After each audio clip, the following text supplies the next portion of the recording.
Bright Tuty. Every student matters. Hello students, in this chapter till now we have studied how we can form an algebraic expression, and then we have seen what are the terms of an algebraic expressions, and then what are the factors of a term of an algebraic expression, and then we have seen how to find numerical coefficient or coefficient of any term of the algebraic expression, and then we have seen how we can classify algebraic expressions based on their number of terms. What we can do, we can classify them as monomial, binomial, trinomial. If there is only one term, then algebraic expression is known as monomial. If there are two unlike terms, then they are binomial, and if there are three terms, then it is trinomial. And then we have studied how to differentiate between like and unlike terms, or how we can tell whether two terms are like terms or not. We have to check whether the variables used in both the terms are same or not. If they are same, then we have to check their powers also. If their powers are also exactly same, then it means terms are like terms, otherwise they are unlike terms. Now in this session we are going to study about addition and subtraction of algebraic expressions. So now before starting with addition and subtraction, let us try to understand why do we need addition and subtraction. So the topic is addition and subtraction of algebraic expressions. First of all, we will discuss why we need addition and subtraction of algebraic expressions. For that, let us consider this problem. The question here is, Sarita has some marbles, Amina has 10 more, and Apu says that he has 3 more marbles than the number of marbles Sarita and Amina together have. Now the question here is, how do you get the number of marbles that Apu has? So here it is given that Amina is having 10 more marbles than Sarita, but number of marbles Sarita is having is not given to us. So what we can do, we can assume that Sarita is having X marbles. Now if Sarita is having X marbles, then what about Amina? As it is given, Amina is having 10 more than Sarita, so it will be X plus 10 marbles. So Amina is having X plus 10 marbles. Now we have to tell for Apu. So how much will Apu have? Can we find it now? As it is given that Apu will have 3 more than the marbles Sarita and Amina together have. So what we have to do here, we have to add these terms now. X plus 10, and then we have to add 3 to it.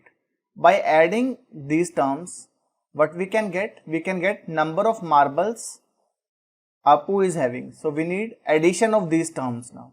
These are basically terms of an algebraic expression, or we can say they are itself an algebraic expression only. So here we have to add these algebraic expressions to get number of marbles Apu is having. Now let's consider one more problem. So the question here is, Ramu's father's age is 3 times Ramu's age. So Ramu's father's present age is 3 times Ramu's age, and Ramu's grandfather's age is 13 more than the sum of Ramu's age and Ramu's father's age. Now how do you find Ramu's grandfather's age? So here also similar condition arises. So what we have to do here, it is given that Ramu's father's present age is 3 times Ramu's age, but Ramu's age is not given to us.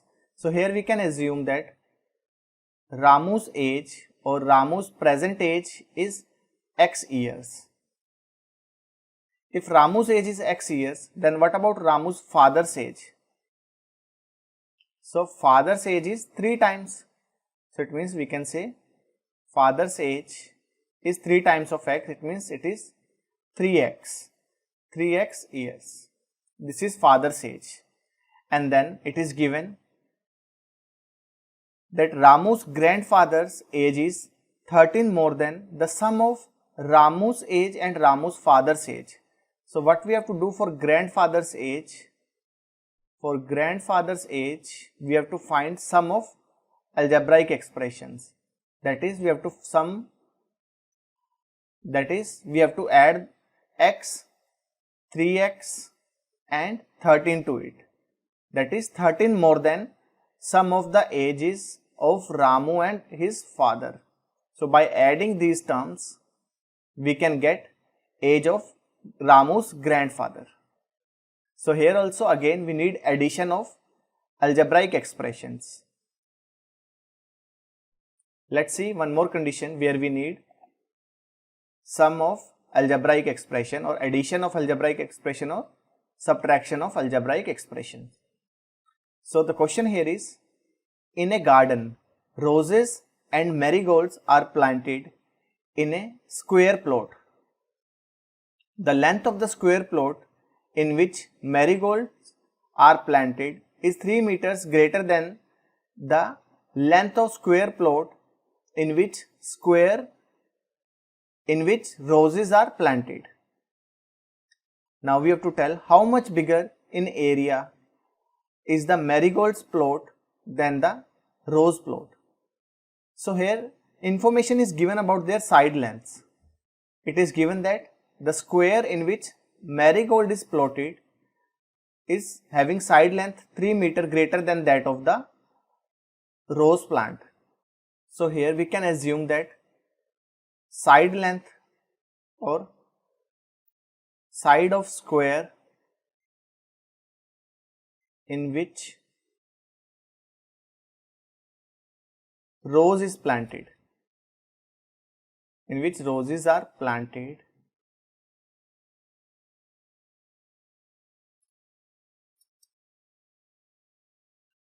so this we have assumed as x. So now side of the square in which roses are planted is x. Then what about side of square in which marigolds are planted? So it will be 3 more than this. So it will become x plus 3. 3 more than x. It is x plus 3. Now what we have to tell? We have to tell difference between their areas. So first of all, let us find for roses. So area of, we can write rose field or we can write rose garden. Area of rose garden, this will be x square, because we know area of a square is side square. Now we have to find area of marigold garden. It will be x plus 3 whole square. Again it is a side square. Now what we have to tell, how much bigger in area the marigold plot than the rose plot. So how we can tell that? For that we have to find the difference between these areas. We have to find difference between x plus 3 whole square and x square. We have to find difference between these two expressions. Then only we can tell how much bigger the area of marigold's plot than the rose plot. So for that we need subtraction of two algebraic expressions. So till now we have seen why we need addition and subtraction of algebraic expressions. Now let us see how we can do addition and subtraction of algebraic expressions. So now we are going to start with addition and subtraction or adding and subtracting like terms. We have already studied what are like terms. So basically what we are going to do now, we are going to study about addition and subtraction of monomials. Monomials are the simplest algebraic expressions we know, as there is only one term. So first of all, let us take an example, 7x and 3x. Let's try to add these two monomials. So here what we need, we have to find 7x and 3x. Now these are the variables. X is the variable here. X is variable, but variable is also ultimately a number only. So here can we use distributive law? Yes, we can use. So first of all, let us recall what is distributive law. Suppose we are having two numbers, let's say a into c plus b into c. Now what we can do here, we can write this as a plus b into c. This is the distributive law. Addition is distributive over multiplication. So here what we can do, we can write 7x plus 3x, this will be equal to 7 plus 3 into x. Now what is 7 plus 3? We know how to add two numbers. 7 plus 3 is 10. So this is nothing but 10x. So here we have seen sum of two monomials, 7x and 3x. When we find their sum, it will be equal to 10x. Now let's take one more example. Let's say we are having 2xy and 7xy. Now again, these two terms are like terms. As we can see, their variables are exactly same and the powers of variables are also same. So let's add them now. So what we need to do, we need to find 2xy plus 7xy. Now again, here also we can use the distributive law. So we will get 2 plus 7 into xy. So this is nothing but 9xy. So here we can observe one thing very carefully. While adding 7x and 3x, what we did, we added their numerical coefficient, that is 7 plus 3 we got 10, and we have kept the algebraic factor as it is, and that was x here. So what we have to do while adding two like terms, we just simply add their numeric coefficient, and the variable term we keep as it is. The variables are kept as it is, we just add numeric constants, or we can say numerical coefficients of the terms. Let's see one more example now. Suppose we are having 12x square z and 18zx square. Now suppose we are trying to add these two terms or these two monomials. So here what we can do, we can write them as 12x square z plus 18zx square, or we can write it as x square z, 18x square z. Now again here also variables are same and their powers are also exactly same. Basically these are the like terms.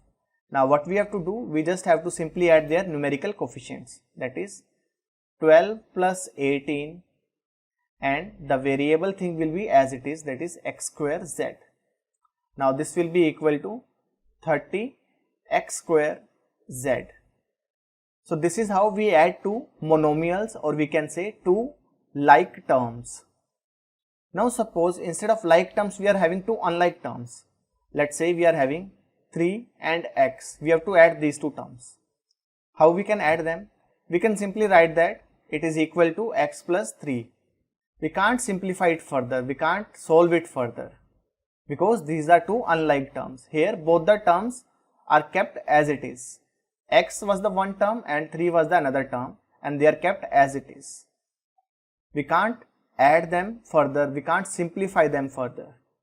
So suppose we have to add xy and 10z square. Now what we do here? Here also the terms are not like terms, so it means we will simply write it like this, xy plus 10z square. We can't solve this further. So this is how we add two like terms, and we can never add two unlike terms. Same is the case for subtraction also. We can't subtract two unlike terms also. We can subtract only like terms. So till now we have studied about addition of like terms. Now let us see subtraction of like terms. Let's say we have to subtract 3x from 20x. So now the terms here are like terms. As we can see, the variables are same and their powers are also same. So what we need to do here, 20x minus 3x. Now this is nothing but it is equal to addition of two monomials only. We can write this as 20x plus minus 3x. We can write it like this also. Now here what we are doing, we are adding two monomials. We know how to add two monomials. What we will do, first we will add their numerical coefficients. So it will be 20 plus minus 3 into x. The variable will remain as it is. Now 20 plus minus 3, it is 17x. So what we did here, when we subtract 3x from 20x, we will get 17x. So basically here also we have to subtract the numerical coefficients and the variable will remain as it is. Same thing we did here, we subtracted 20 and 3 and we kept the variable x as it is. Now let's take one more example. Suppose we are having 30 xyz minus 10 xyz. So here what we will do, we will simply subtract their numerical coefficients. So that is, we are going to do 30 minus 10 and we will keep variables as it is, that is xyz. Now 30 minus 10 is 20, so this becomes 20 xyz. So this is how we subtract two monomials or we subtract two like terms. What we have to do while subtracting two like terms, we just simply subtract their numerical coefficients and we keep the variables as it is. Now can we subtract two unlike terms? Suppose the question here is subtract 5 from z square. So what we have to do here, we have to do this z square minus 5. Now can we do this further? Can we subtract them further? No, we can't do them. So we just have to keep this as it is. Here also both the terms are kept as it is. Z square is as it is and we are subtracting 5 from z square, so it becomes minus 5 here. We can't solve this anymore. So basically the thing is, we can simplify only like terms. We can add two like terms, we can subtract two like terms, but we can't add or subtract any two unlike terms. It is not possible. We just keep them as it is in an algebraic expression. As we did here, we made an algebraic expression, that is z square minus 5, but both the terms are retained as it is. So till now we have studied addition and subtraction of like terms. Now let us study adding and subtracting general algebraic expressions. So let's say we are having two algebraic expressions like this, 3x plus 10 and the second one is 9x minus 20. We are having these two algebraic expressions and we have to add them. So what we need to do, basically we are trying to do this 3x plus 10 plus 9x minus 20. We are trying to find this sum. So what we will do, first we will do rearrangement. We will rearrange this expression in such a way that like terms are written together. So here 3x and 9x, these are two like terms. So let's write it like this, 3x plus 9x plus 10 minus 20. So what we did here, we have written like terms together. Now we know how to add two like terms. So 3x plus 9x, 3 plus 9 is 12, so this will be 12x plus 10 minus 20, and 10 minus 20 is minus 10, so this will be minus 10. Now what we can do, we can write this as 12x minus 10. So this is the sum of these two algebraic expressions. Similarly, let's take one more example. Suppose we are trying to add 2x square y plus 9z minus 3y, and the second expression is 9z minus 4y minus x square y. We are trying to add these two algebraic expressions. So basically what we will do, first we will keep them an expression first. So it will be 2x square y plus 9z minus 3y, and then we will add the second expression with this. It is plus 9z minus 4y minus x square y. So again the first job is rearrangement of the terms. We will rearrange them in such a way so that like terms are written together. So here we will write like terms together. So 2x square y minus x square y, these are the two like terms. So 2x square y minus x square y plus 9z plus 9z, these are also two like terms as we can see here, and then minus 3y minus 4y. So now let's add them. So 2x square y minus x square y. 2 minus 1 is 1. So this will give us x square y or 1x square y. Then 9z plus 9z. It is 9 plus 9, 18. So this will be 18z. Minus 3y minus 4y. Minus 3 minus 4. This will be minus 7. And then this will become minus 7y. So this is the sum of two algebraic expressions which we have taken in the beginning. So this is how we can add two algebraic expressions.